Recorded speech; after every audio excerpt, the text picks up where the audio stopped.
Cherita went in to fill us up, and it was at this moment right before then where I said, I did see something in the first one.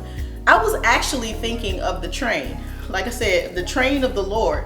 In the first worship set, I said God got up from the table and walked off, to go outside towards the balcony, and I was just looking at his magnificent train on his robe, and I'm like, how did all of this fit under the table? Or what I'm saying? And I'm thinking this in my mind, is it material, expensive cloth and all of that stuff, but it looks like it could be heavy, but it's not. It's like a spiritual flowy thing, and yet it looks like this majestic or whatever. And so then I switched to the vision of, I believe it was Ezekiel, who saw the Lord in the temple and his train filled the temple.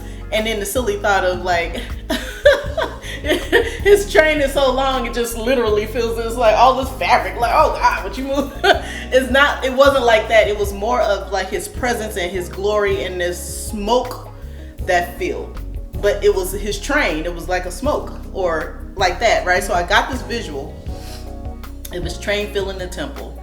And then as Cherita is singing, fill us up, I was thinking in the beginning, like the dew in the morning when it says gently rest upon my heart. I thought about dew and how it just sits there. Say if it's a leaf of grass or whatever, a blade of grass, and dew is just sitting there.